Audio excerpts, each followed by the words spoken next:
Thanks for joining on our streaming service for your First Alert Avalanche Report. I'm your First Alert meteorologist, Callie Zanandri, and joining me is the Deputy Director of the Colorado Avalanche Information Center, Brian Lazar. Brian, in the last week, there have been 185 avalanches recorded. February is historically the deadliest month for avalanches in Colorado, and it's been very active so far.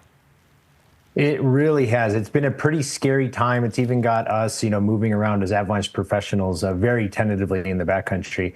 And you can see that reflected in our homepage map. We still have widespread areas across a good chunk of the northern and central mountains that sit at level 3 or considerable avalanche danger, which means pretty dangerous avalanche conditions.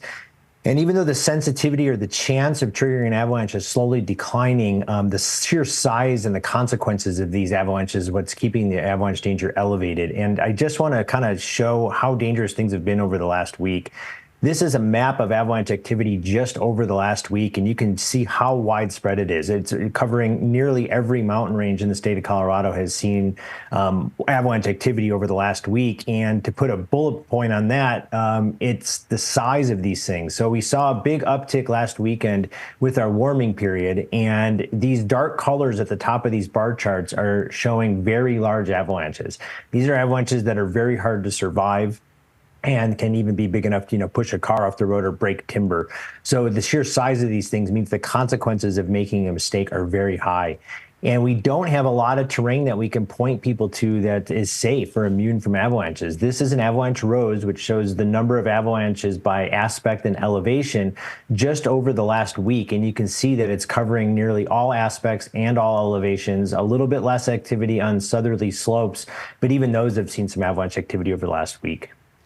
Now, as you mentioned, avalanche conditions remain very dangerous, and in many cases, you won't see or hear any warning signs before triggering a deeply braking, deadly avalanche. Why is that?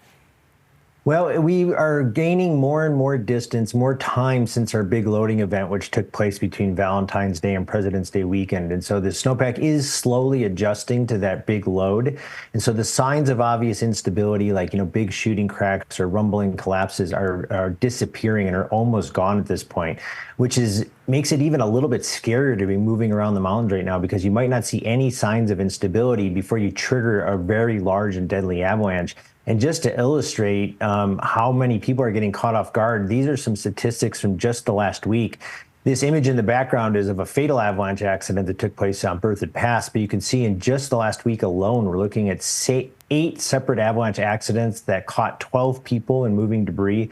9 people were buried, 1 injured, and tragically 2 people were killed just over the last week. And again, I can't emphasize enough, it's because of the size. This montage is just avalanche activity over the last week or so across the state of Colorado.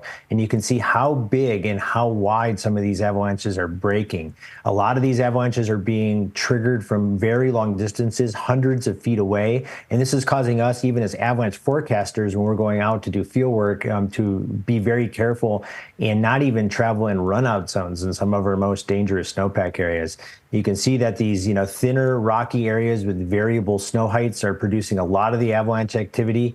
And these kinds of avalanches are big enough that if you get caught in them, they're very hard to survive. And if not for some really close calls, our fatal avalanche numbers would be higher than they would be otherwise. And here's just one more avalanche that kind of shows the size of the avalanche debris field and just how big the blocks are, how big the chunks are. You can see how widely this avalanche broke across the terrain.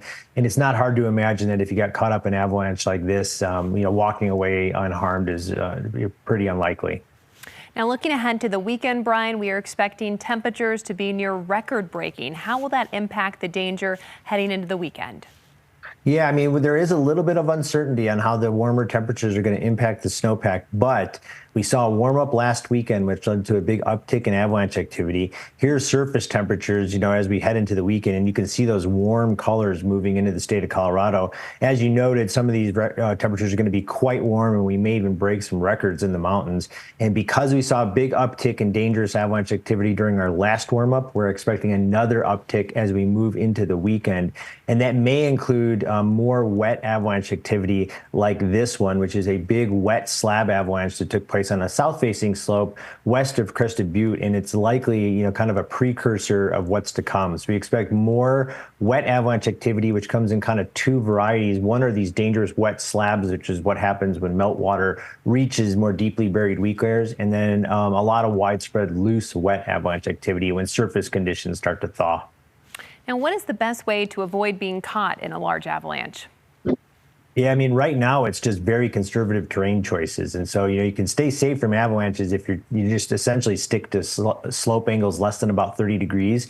Be very cognizant of overhead hazard because we have been triggering these avalanches from very long distances.